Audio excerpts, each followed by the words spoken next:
Guys, panibagong araw, panibagong vlog uli. Um, ang akin po ngayon content po.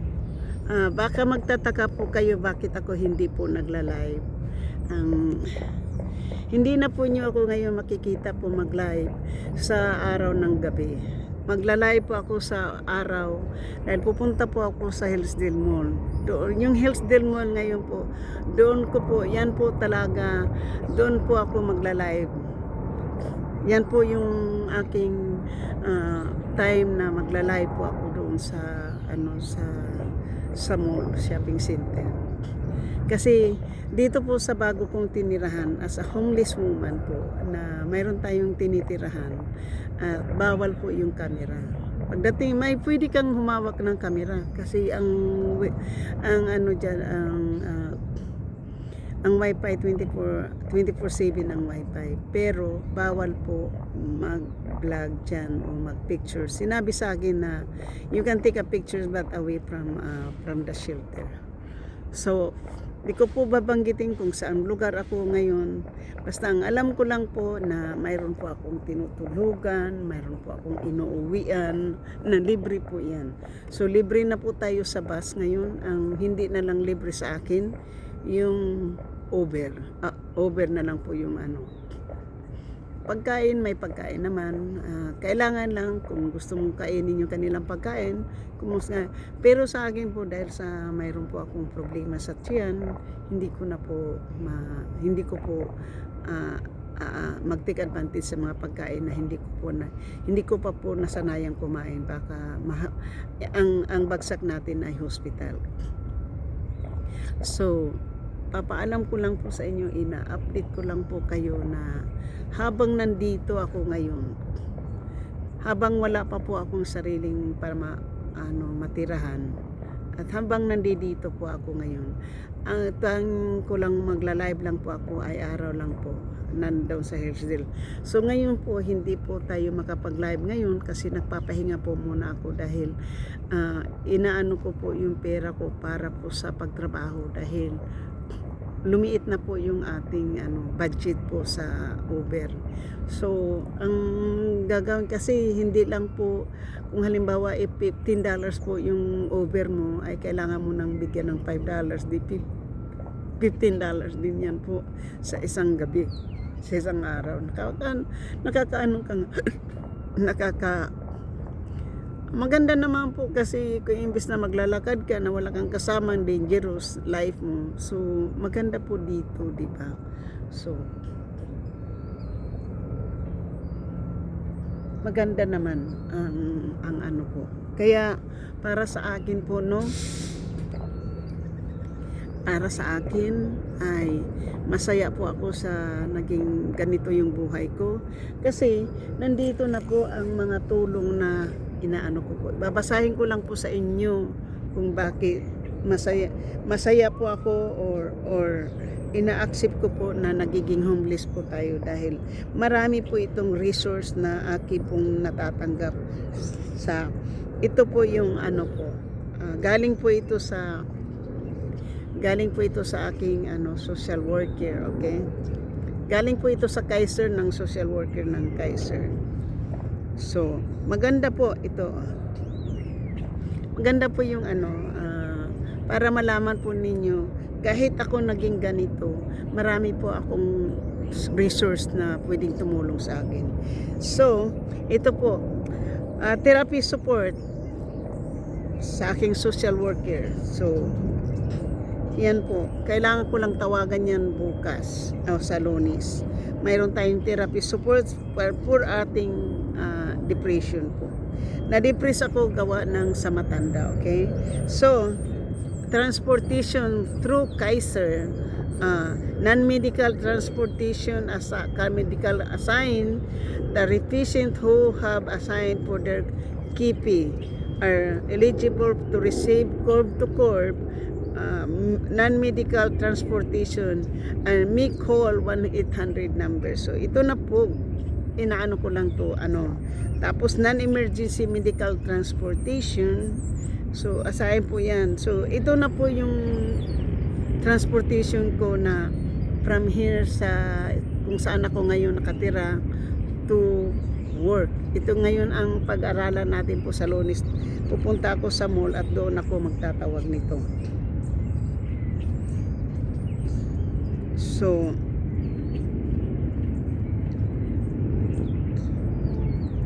tapos po, dalawa na yun.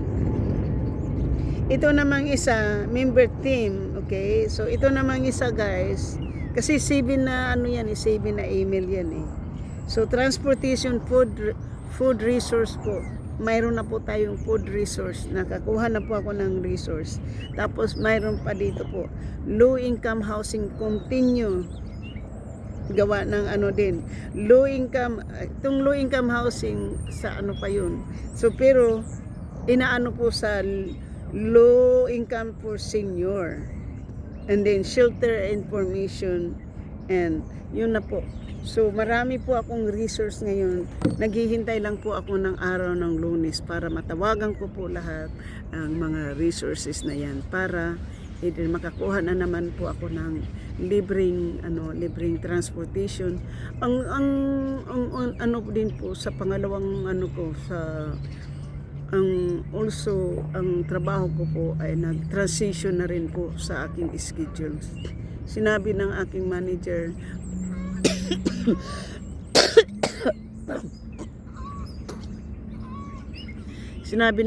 manager na don't worry Edita, we will work for your schedule.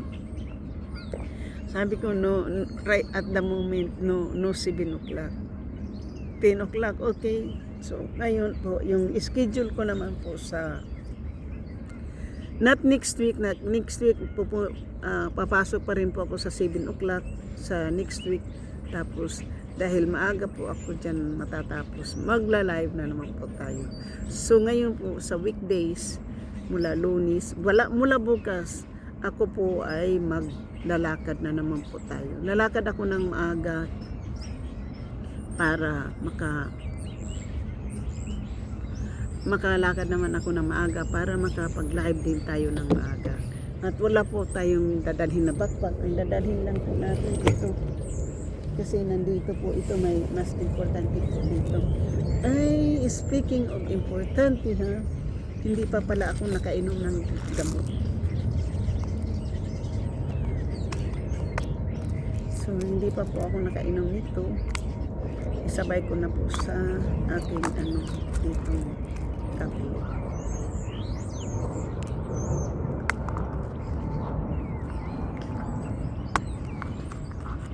Inom muna po tayo ng gamot guys ha. Allergy medicine at sa high blood pressure medicine.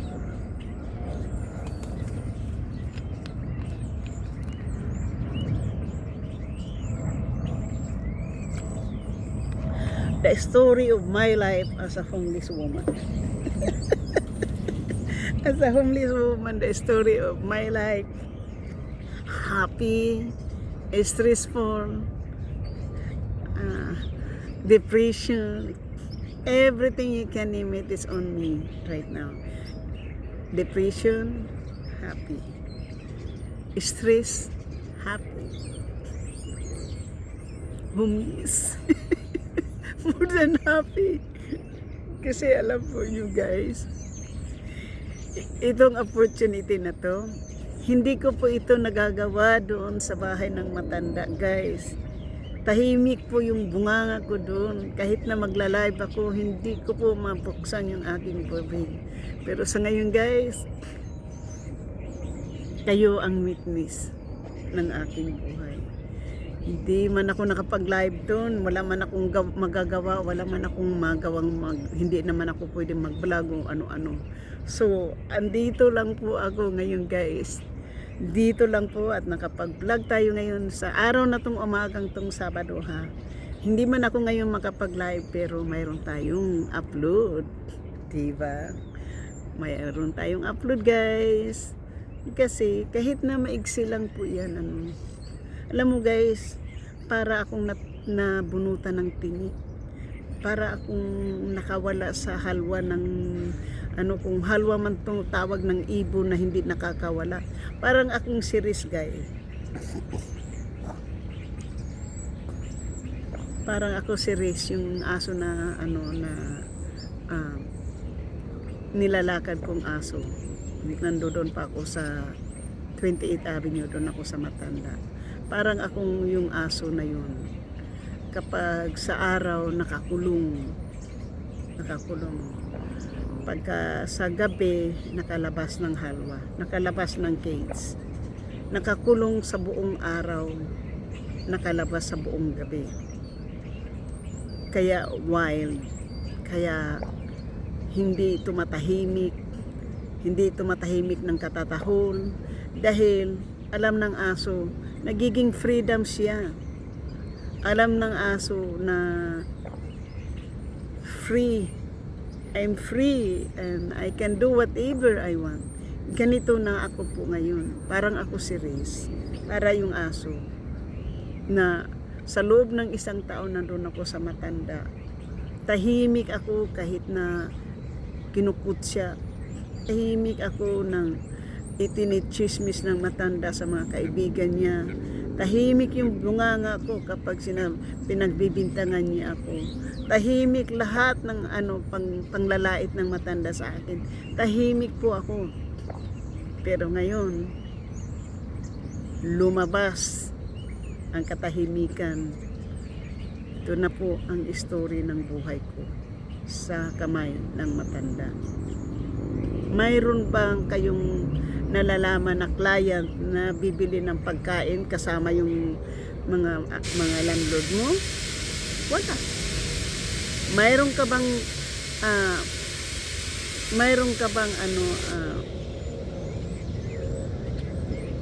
yung nagrerenta ng bahay mo na naglalakad ng aso? Wala. Mayroon bang nagrerenta ng bahay na bahay nyo nililinis ng nagrenta sa iyong bahay? No. Wala. Lalong-lalo na yung pagbibili ng grocery at paglalakad ng aso. Walang may-ari ng bahay na papalalakarin ka ng aso or bibili ka ng grocery. Sa akin po, voluntary yun. Akala ko ituturing po ako ng akala ko po ituturing po ako ng isang tunay na tao, hindi hayop ang turing. Pero mo tuwing lumalabas po yung Matanda, may yun, pagdating yun, may chismis yun, kasama ako doon. Hindi ko alam. Pero ngayon po, libre, sedeta, uwi na po tayo. Magpapahinga po ako kasi maglalaba po ako. Pero tingnan nyo, kung saan ako nagiging homeless, naging masaya ang aking mukha. Maging mag-lose weight man tayo dahil sa pagkain na adjusted natin. Pero guys, ito lang masasabi ko sa inyo. I'm free. I'm free to see something that I don't like it. I'm free na ipunta ko dyan sa health shelter na nagiging masaya ang buhay ko, may kabuluhan ang aking buhay. Basta ang susundin ko lang yung payo sa mga coordinator dyan, sa mga tao dyan na think positive. Huwag nang Yeah. Kung mayroon nagtatanong kung bakit ako napunta dyan, sasabihin ko po ang totoo. Alam po nyo kung bakit ako may daladalang ganito, ha? Ito. Sinabi sa akin kapag mayroon kayong laptop, may valuable stuff kayo, kailangan dalhin ninyo. Kaya dinadala ko po kasi nandito din po yung mayroon pa akong dalang Basta yan na po. So, shoot out na lang po sa inyo lahat. Kasi guys, uwi na po ako, ihi na po ako at hindi po pwedeng umihi dito sa kasi may tao doon eh. So, yan po. At maraming salamat. The story of my life. Kung hindi man ninyo po naririnig kung bakit ako nandito sa shelter, masaya. Hindi ko man masabi sa inyo masaya ako kasi nag-adjust pa ako. Pero free na ako dahil libre na po yung aking tirahan. Wala na po akong alala. Pagdating mo doon, walang hindi ka pwede makipag-usap sa iba, hindi ka makipag-usap sa mga lalaki, hindi ka rin makikipag-usap sa mga tao doon, mga hindi mo kakilala, mga babae o ano. Kasi may ano sila yung iba yung iba po may mga mental health issue po. So hindi po ako umiiwas ko pagkatapos ko po pagdating ko sa bahay, na pagkadating ko po diyan, sabihin na lang natin bahay no, magbibihis po ng aking pajama, aakyat sa taas ng aking bunk bed, nanonood ng video, yan lang po. So thank you da, I love you. Maraming salamat sa aking mga minamahal na mga subscribers, silent viewers, sa mga W's, kaibigan matindi, Mega loves you daw, homeless lady, the story of my life. At wag po kayo maawa sa akin. Sa hindi pa po nakapag-subscribe, please subscribe my channel and hit the notification bell para ma-update po kayo sa aking mga bagong upload. Thank you so much and I love you guys. Bye bye.